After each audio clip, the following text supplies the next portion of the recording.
All right, so you may be asking yourself, what's next for the Vinyl Village Garage? I took a couple weeks off. Well, you guys probably figured that out because you're only getting videos on a Friday because, well, had a lot of fun building the pumpkin, but it's done. 100% complete and finished, waiting for delivery to the owner. I want to go over a final cost analysis on that. How much did we spend? Did we stay where we're supposed to think we're going to stay, or did we inflate the number? Well, I went a little more than I originally anticipated. A lot of reasons for that, but still, it's a really good representation how much you would spend if you did all the work yourself on a car like that. So that video is going to be popping up here real soon. This video is kind of just an update, what I plan and what I think what's going to happen. I got this really nasty, dirty engine here behind me. That's part of a puzzle that I'd like to put back together, which I'll show you here in just a minute. Got my high school car. Bonus points, everyone tells me what size cubic inch engine that thing has in it. And the Judge outside. Now, that thing's had a really cool life in my life, but about 20 years of ownership, but I think we're going to part ways with that. So if you guys have any interest, keep in mind it's not really a Judge. It's a Le Mans. You guys have seen the video, hopefully. If not, I'll sell it to you for $50,000. But it's not worth that. It's just Le Mans and not sheep's clothing, but goat's clothing. But I'm thinking about offloading that thing. So if I'm missing numbers, you think you might want it. But let me get to the point of the video. What's going to reside here in this space besides that dirty old engine? Well, that's what I'm going to share with you. First things first, went on a shopping trip to find some new projects. Well, first one here was in Pennsylvania. Check this thing out here. It's like one of those situations you ask the question, how bad is it? You want to see how awful this convertible is? Now, it could be saved. I've saved cars like this, but I want you to see when I try to open this door what's actually going to happen here. But I want you to see how bad it really is. Oh, okay. It didn't break in half. I kind of thought it was going to break in half, but oh, yep, it will. Don't step there. Yeah, that's not good. Right now, $5,000 to make you a deal of a lifetime. Okay, I'll figure out how to use that footage later. That's bad. It did. I thought it was going to break in half. Yikes. I don't think the door will even come close to shutting now. Yep, don't even, oh, won't even, nope, nope. Hey, and I paid money for this. Yikes. Oh. Sorry, honey. There goes our retirement. Yeah. Oh. That's probably why we're going to strip this one out for parts.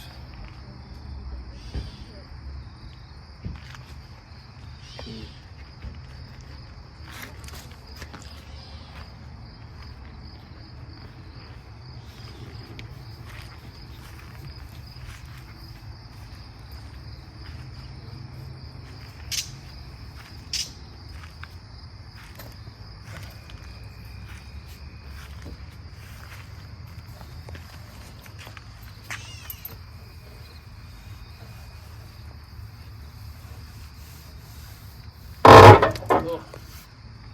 Oh.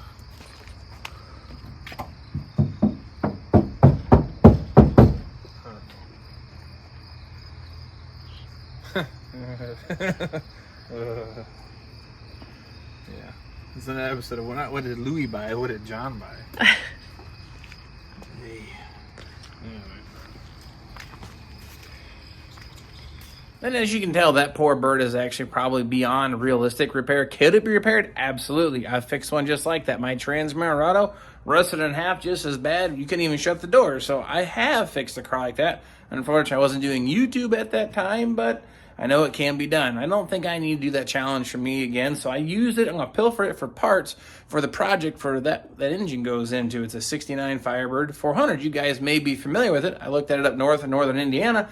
Went ahead and picked that up. But before we get to that, I got a brief commercial break or a little break here. I want to share something with you. I wanted to wish a good friend or someone who basically a good YouTube follower, building his own car at home in his garage, first generation, 1967, making it happen and getting it together. But I wanted to say happy birthday because today, the 17th, is his birthday. So please wish him a happy birthday here on the YouTubes because I think it'd be a pretty cool Christmas birthday present, and it doesn't cost you a thing besides boop, boop, happy birthday. But anyway, Jean-Francois Cossette, Thank you for putting your car together, and thank your missus for twisting my arm to say happy birthday, but it wasn't that hard. All she had to do was ask, and I will happily do that. That's because I appreciate anybody taking the effort to put these old cars back together and making it happen in their 2-car garage just the same. So happy birthday to you. Keep up the good work, and keep posting those pictures on Facebook. Here's his page in case you want to check it out. Oh, sorry. Hopefully that works out okay, but hey, Facebook, anybody can check it out. But look what he's doing. Pretty cool stuff. But besides that, back to that engine and the car I pilfered the parts for, let me show you quick here what I bought. I bought 2 cars, one for me, one for my dad. So maybe that's what's going to reside right here. All right, so what's the guy doing? He has a few extra bucks. Well, he buys a few extra car parts that he finds and, spends a little bit of the money and realizes he has a little bit left over, so he spends a little more money on maybe this car. And he still has a few bucks left, so what's he do with that money? Then maybe he buys this car right here. So just in case I was bored, the Great Pumpkin might be done, but we'll have a lot more fun here. Now, both these cars aren't mine. This one's going to be my dad's. I did purchase the 400 Firebird. I guess maybe a 4-speed. It's definitely a manual trans car. I'm going to try to piece this thing back together. So these aren't the next projects, but the price is right. Time to buy. Finally worked out a deal, and I found a way to put them on the same trailer to save a little money on shipping. So check this out. I got these things all loaded up and ready to be put into storage for the time being. So I'm not going to sit in the weather anymore, fortunately, but just wanted to show you one of the things that we did here. Maybe a quick little walk around. Then we'll get these things unloaded, and then we'll go home. Now, this one here is 1968 Firebird 350 convertible Flambeau Burgundy. Once we're all said and done, my dad wants to go back to relatively original. Found the seats for the 69 there, but didn't find the rear seat for this car here. We did find the front seats there in the woods, but didn't have any luck finding the rear one. But come to find out, my bird up here, the orange one, 69 Firebird, is definitely a 400 car and manual transmission. We're going to find out if it's a 3 or 4-speed, but it was a parchment interior. So we did find about 90% of the interior while we were there. So making some good headway. And I did finally rescue that 400 engine out of the woods. Now, I guess you say we're not out of the woods yet because this thing sat just like you see it out here in the nature there. No spark plugs, open exhaust. It may be a boat anchor, but one of the things I'm going to do, get everything unloaded. One of the next videos coming up, we're going to tear this bad boy apart and find out just how bad it really is. There you see him, made it to the new home, happily put inside, not out in the weather anymore. Gave his car a quick little bath at the quarter wishy-wash on the way back, and sure looks a whole lot more gooder. You can see all the parts in here, but nonetheless, that's going to be it for these cars for a bit. I got to finish another project I'm getting ready to show you guys here really, really soon, but it's a comeback tour of a car that I actually used to own myself, so going to be a lot of fun. So this is just a little side note, little side adventure I wanted to share with you guys here, a little fun little video. Hope you find that kind of interesting. But just imagine, carousel red, parchment interior, 400 engine back under the hood. I'm going to take that engine apart, hope that it's good. I guess we'll find out. All right, so here's where we're at. Here's the clues I'm going to give you. I'm not going to work on my high school car. I'm not going to work on the Lego. I'm not going to work on the car I just bought, even though I'm working on the engine. I'm not going to work on my dad's car yet. We're going to have a return, like I mentioned earlier, of a car I used to own. I'm going to give you the hint, baby cakes. That's all I'm going to tell you. If you guys know which car that is, hit me up in the comments, let me know. But we have a new plan to build something kind of cool, something really special. The owner has brought something to me that I couldn't refuse to do. I want to build it. I want to be part of that car. I want to share the whole story with you.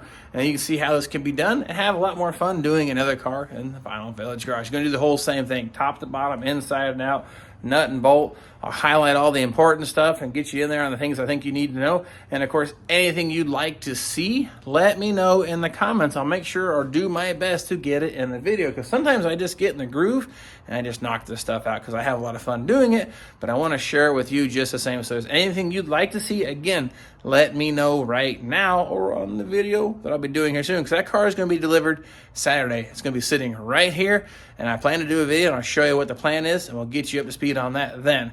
And then I also have another super big surprise on Sunday, maybe a super special 3-video week or something. I don't know, but or I may say this video because it's going to be a really good one, I hope. Now, some of you guys are going to go, John, that's not a Firebird, but it's equally, or I'll say equally as cool, or maybe slightly cooler. What is it? Well, stay tuned. Nonetheless, appreciate you following me on the journey of the birds in the Vinyl Village Garage. Your story is not complete. Plenty more stuff coming your way, and I hope to see you guys then.